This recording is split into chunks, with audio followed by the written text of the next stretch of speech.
اللہ اکبر۔ میرے مالک ذات کے گھوڑے اور تو ان کی قسمیں کرے، تو کہا کہ یہ گھوڑے میرے محبوب کے غلاموں کے ہیں۔ اللہ اکبر۔ محبوب کے غلاموں کے گھوڑوں کے پاؤں سے لگی ہوئی کھریوں کے ٹکرانے سے، پتھروں سے جو شرارے نکلے، رب کو وہ بھی پسند ہے۔ ذرا غور تو کیجئے، تو ذات کے گھوڑے بھی ہوں لیکن نسبت محبوب سے ہو تو وہ گھوڑے بھی اچھے لگتے ہیں۔ اچھا ذرا آگے آ جائیے، ذات کا کتا ہے لیکن ولیوں کے سنگ جڑ گیا۔ اللہ نے اس کتے کا ذکر قرآن میں کیا، بلکہ اس کے بیٹھنے کے سٹائل کو بیان کیا۔ وَكَلْبُهُمْ بَاسِطٌ ذِرَاعَيْهِ بِالْوَسِيدِ، ان کا کتا غار کے دھانے پہ اپنے بازوؤں کو پھیلا کے بیٹھا ہے۔ غار کی دہلیز پر بیٹھنے والے کتے کی حیت جلوس کو، اس کے بیٹھنے کے سٹائل کو قرآن نے بیان کیا۔ مالک اس میں ہمارے لیے کیا ہدایت ہے؟ ایک کتے کے بیٹھنے کے سٹائل کو تو بیان کر رہا ہے، اس کی حیت جلوس کو بیان کر رہا ہے، انداز نشست کو بیان کر رہا ہے، تو قرآن تو سراپا ہدایت ہے، تو اس میں ہمارے لیے کیا ہدایت ہے؟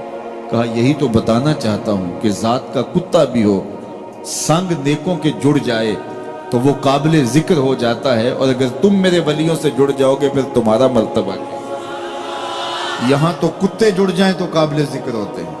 اچھا ذات کی چیونٹی ہے لیکن راہ تکتی حضرت سلیمان پیغمبر کا، تو اس چیونٹی کی گفتگو اللہ نے قرآن میں بیان کر دی اور اس کے نام کی صورت اتار دی۔ النمل، سورہ نمل اس چیونٹی کے نام پہ صورت ہے جو حضرت سلیمان علیہ السلام کی راہیں تک رہی تھی اور اپنی ہمجولیوں سے کہہ رہی تھی جلدی جلدی اپنی بلوں میں داخل ہو جاؤ، اللہ کے نبی کا لشکر بے خبری میں کہیں تمہیں کچل نہ ڈالے۔ اور حضرت سلیمان نے اس چیونٹی کی بات کو سنا، فَتَبَسَّمَ ضَاحِكًا مِّن قَوْلِهَا، اور مسکرا بھی پڑے۔ تو چیونٹی بھی ہو، گھوڑے بھی ہوں، کتے بھی ہوں، لیکن جب اچھے لوگوں کے سنگ جڑ جائیں، نسبت بلند ہو جائے تو وہ قابل ذکر ہو جاتے ہیں۔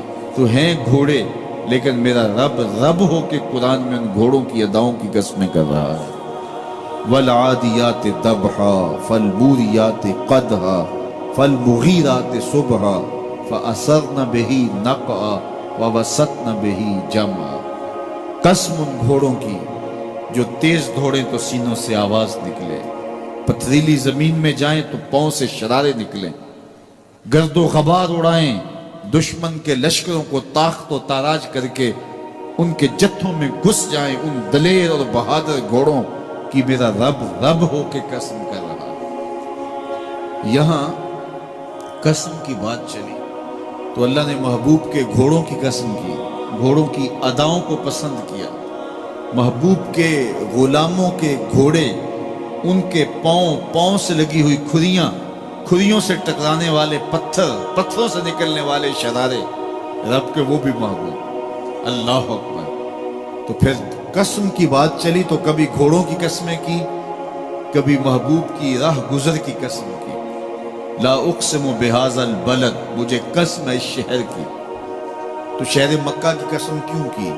وہاں کعبۃ اللہ ہے، مقام ابراہیم ہے، چاہے زمزم ہے، صفا و مروہ ہے، مزدلفہ ہے، منا ہے، عرفات ہے، قدم قدم انوار کی برستی برکہ ہے، مطاف ہے، حتیم ہے، مستجاب ہے، مستجار ہے، ملتزم ہے، باب کعبہ ہے، سقف بیت اللہ ہے، قدم قدم پہ انوار برس رہے ہیں۔ شاید میرے رب نے قسم اس لیے کی ہو، شاید قسم اس لیے کی ہو، لیکن میرا رب کہتا ہے لا اقسم بہذا البلد، مجھے قسم ہے شہر کی، یعنی شہر مکہ کی۔ کیوں؟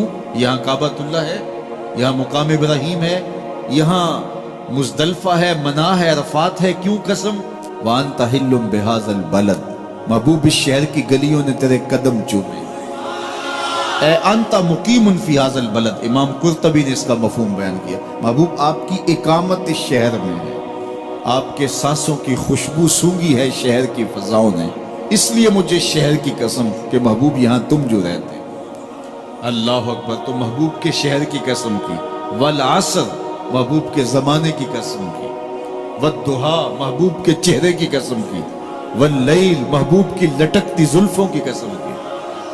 کبھی کہا محبوب تیرے چہرہ زیبا کی قسم، کبھی کہا تیری زلف انبری کی قسم، کبھی کہا تیرے شہر نور کی قسم، کبھی کہا تیرے زمانہ ہنسی کی قسم، اور پھر قسم کا باپ چلا تو بات کہاں تک پہنچی۔ محبوب نہ صرف تیرے شہر کی قسم، نہ صرف تیری گلیوں کی قسم، نہ صرف تیرے چہرہ زیبا کی قسم، نہ تیری زلف نور کی قسم، نہ تیرے عہد زرعی کی قسم، محبوب تیری قسم تو ہے ہی تیرے غلاموں کے گھوڑوں کے پاؤں سے لگی ہوئی کھریوں کے ٹکرانے سے جو شرارے اڑتے ہیں، میں خدا ہو کے ان شراروں کو بھی پسند کرتا ہوں اور ان گھوڑوں کی بھی قسمیں کرتا ہوں۔ یہ قرآن ہے نا، والعادیات ضبحا، قسم ہے محبوب تیرے غلاموں کے گھوڑوں، اللہ اکبر، قسم ہے ان کے سینوں سے نکلتی آواز کی، قسم ہے ان کے پاؤں سے نکلتے ہوئے شراروں کی، قسم ہے ان کی خوبصورت اداؤں کی، ان اداؤں والوں گھوڑوں کی قسم، اللہ اکبر۔ یہ قسمیں کرنے کے بعد جواب قسم کیا ہے؟ دیکھیے میں یہاں بیٹھا ہوں اور میں گفتگو کے آغاز پہ ہی قسمیں اٹھانا شروع کر دوں، مجھے قسم ہے رب کعبہ کی، مجھے قسم ہے عرش الہی کے مالک کی، مجھے قسم ہے زمین و آسمان کے خالق کی، تو قسموں پہ قسمیں کرتا جاؤں تو جو مجھے غور سے سننے کا عادی نہیں بھی ہے تو وہ بھی متوجہ ہو جائے گا اور سننے کے لیے بے چین ہو جائے گا کہ حضرت قسموں پہ قسمیں اٹھائے جا رہے ہیں، کوئی بات ہے آج تو میرا رب رب ہو کے قسمیں کر رہا ہے۔ تو اس کے بعد جواب قسم کیا ہے؟ تو کان کھڑے ہو گئے، روحوں میں پیاس بڑھ گئی اور سماعتیں بچھ گئی کہ میرے مالک تو قسموں پہ قسمیں کر رہا ہے، کبھی گھوڑوں کی اداؤں کی قسمیں، کبھی ان کے سینوں سے نکلتے ہوئے جو ہے وہ اس مہیب آواز کی قسمیں، کبھی پاؤں سے اڑتے ہوئے شراروں کی باتیں، اور کبھی ان کے پاؤں سے اڑتی ہوئی دھول کی کہانیاں، تو قسم پہ قسم، اور قسمیں بھی گھوڑوں کی، تو کوئی بات ہوگی۔ تو ایک دم کان کھڑے ہو گئے تو جواب آیا، ان الانسان لربہ لکنود، بے شک انسان اپنے رب کا ناشکر ہے، انسان اپنے رب کا ناشکر ہے۔ قسمیں گھوڑوں کی ان کی اداؤں کی اور ناشکر حضرت انسان کو تھا۔ یہ کتنی لطیف چوٹ تھی جو حضرت انسان کو ماری گئی۔ یا اللہ ہمیں ناشکرہ کہنا تھا تو کہیں اور مقام پہ کہہ لیا جاتا، گھوڑوں کی تو قسمیں کرے اور ہمیں ناشکرہ کہے، گھوڑوں کی قسمیں ہو رہی ہیں اور انسان کو ناشکرہ کہا جائے، انسان کو ناشکرہ کہنا تھا تو کسی اور موقع پہ کہہ لیا جاتا۔ کہا یہی تو سمجھانا چاہتا ہوں کہ چم میٹھا نہیں ہوتا، کم میٹھا ہوتا ہے۔ تو ذات کے گھوڑے بھی ہوں لیکن کام کریں تو مجھے وہ بھی اچھے لگتے ہیں، اور تم انسان بنے ہو، نقوش بڑے اچھے ہیں، قدِ رانا رکھتے ہو، جھیل جیسی آنکھیں ہیں، اور تم چلتے ہو تو قیامت چلتی ہے، لیکن مجھے تم اچھے نہیں لگتے اگر تم ناشکرے ہو۔ یہ ہیں ذات کے گھوڑے لیکن میرے محمد عربی کے غلاموں کے غلام ہیں، مجھے اچھے لگتے ہیں۔ تو وہ چم نہیں دیکھتا، وہ کم دیکھتا ہے۔ تو ذات کے گھوڑے بھی ہوں لیکن نسبت ہو میرے حضور سے، نسبت میرے رسول سے ہو تو رب کو وہ اچھے لگتے ہیں۔ تو کہا والعادیات ضبحا فالموریات قدحا فالمغیرات صبحا فأثرن به نقعا فوسطن به جمعا ان الانسان لربہ لکنود، بے شک انسان اپنے رب کا ناشکرہ ہے۔